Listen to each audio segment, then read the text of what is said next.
Très chers amis, je suis ici à Jérusalem, à 2 minutes de marche vers la sainte tombe, sainte place que on a reposé les os, le corps de Jésus-Christ, la place qu'il a été ressuscité. Cette place a changé. De temps en temps, il y avait un roi qui avait envahi Jérusalem, qui a pris Jérusalem en otage, qui a voulu faire de cette place-là un temple pour Jupiter et Vénus. Après qu'il l'ait fait, ce roi a un jour vu dans une vision une très grande croix au ciel. Et quand il a vu la croix au ciel, il a commencé à s'intéresser à Christ. Et il a envoyé sa mère Helena, qui, selon les Juifs, est originaire d'Irak, pour chercher la tombe de Jésus-Christ.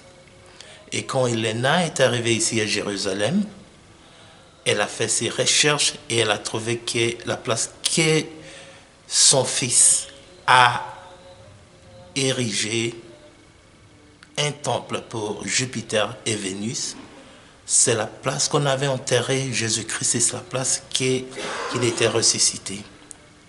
Et finalement, ce roi Irka a détruit ce temple de Vénus et de Jupiter, et ils ont creusé, et c'est à ce moment qu'ils ont découvert encore une fois en dessous de ce temple étaient les pierres qu'on avait enterrées Jésus-Christ. C'est là où je vais rendre visite ce matin. Et comment Helena a découvert que c'est la place qui avait le temple de Jupiter et de Vénus, qui était la place qu'on avait enterré Jésus-Christ, on avait trouvé 3 croix. Et parmi ces 3 croix, une des croix faisait des miracles. Une des croix guérissait des gens qui étaient au bout de mourir. Une croix qui faisait revenir des gens qui étaient complètement partis. Et alors, c'est à ce point-là qu'ils ont cru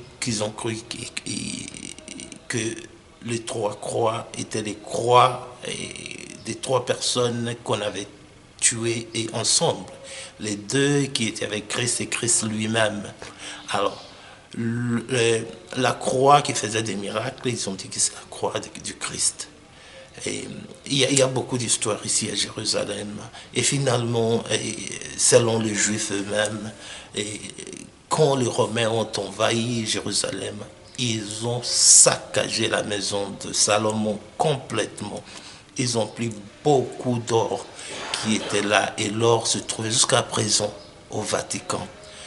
Beaucoup d'archéologie, beaucoup de biens et des richesses originaires du Christ, de Salomon, de David, se trouvent au moment où nous parlons au Vatican. Donc, Vatican, on pillait, donc des pillards, comme vous voyez, on voyait des pillages à Kinshasa, et les Romains, le Vatican sont venus piller, sérieusement piller, et ils n'ont pas encore remis ce qu'ils ont pillé de Jérusalem. Vraiment, c'est intéressant. Ce sont des gens avec qui on croit, on respecte. Si le pape se met à se balader partout au monde pour prêcher la sainteté, alors qu'il s'assoit sur des biens pillés, des matériels sérieusement pillés, donc de Jérusalem, des matériels pillés de la place sainte. Et je crois qu'il faut que ce soit pour moi c'est une révélation.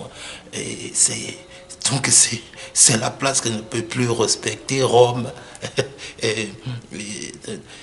Harceleur de biens volés, harcèlement de biens volés, c'est Rome. Et c'est époustouflant. L'histoire est importante, l'histoire, il faut comprendre. Et alors, cette place a été sérieusement pillée par les Assyriens, par les Romains. Donc, ils ont sérieusement saccagé Jérusalem. Je vous remercie. Là, je vais visiter la tombe de Jésus-Christ ce matin. Que Dieu vous bénisse.